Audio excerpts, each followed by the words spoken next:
do that. In fact, there's an amazing, very beautiful story in Chaitanya Charitamrita of a great saintly person called Kalidas. I just shared that story with you quickly.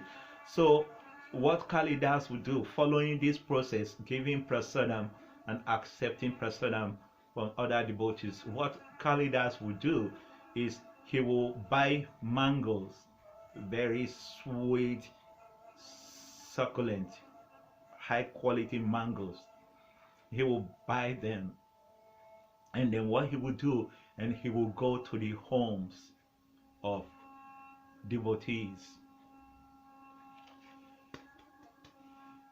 Knock knock.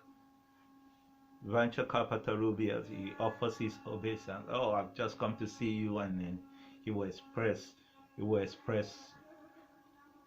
felicity. Then, oh, and I brought you some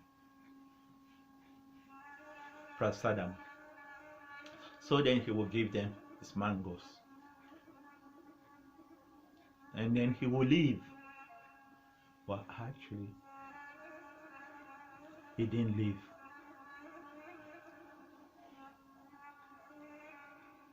Then he went to somewhere nearby, and he will be hiding.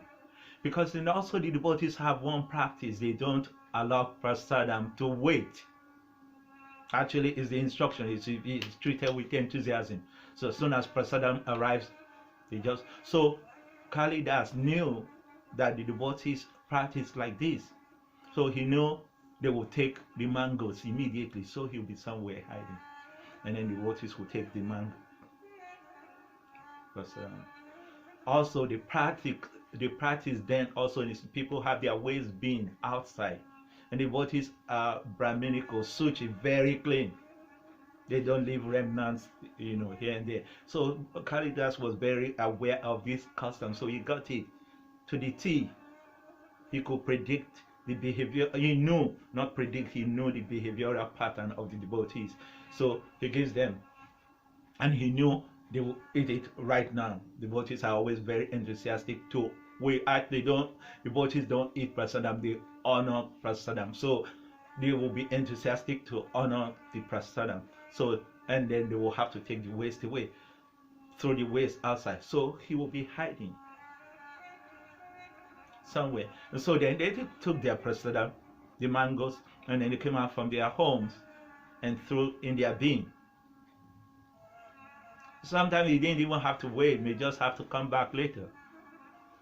So then they throw it in their bin, and then what Kalidas does is then he goes to their bin and took all the waste that they left, they have chewed on. He has so much faith in prasadam that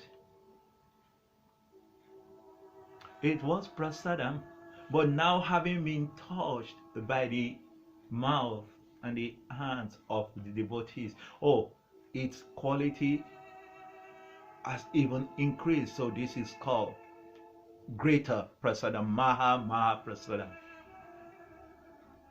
So then Kalidas will pack all that remnants. Then he went home, and then this will be his own food now.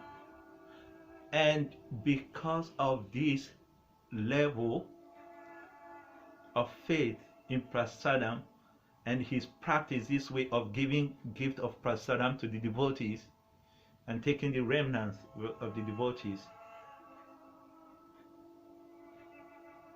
later on Sri Chaitanya Maha gave Kalidas a very, very, very, very special mercy. Actually, I can share that with you quickly. So Sri Chaitanya, he will always sit at the foot of the temple of Jagannath on the stairs, and usually before he went to inside, he will wash his feet at the base of this step. And the devotees consider this as prasadam, so they always want to, but he gave very strict instruction. He forbade anyone from ever taking water that washed his feet. What that the devotees feel a very great sense of depravity. You couldn't, which was a real heart-rending pain for the devotees, that they couldn't take the remnants of the water that washed the feet of Sri Chaitanya. But then one day, Sri Chaitanya was there as he was watching his feet, and here comes Kalidas.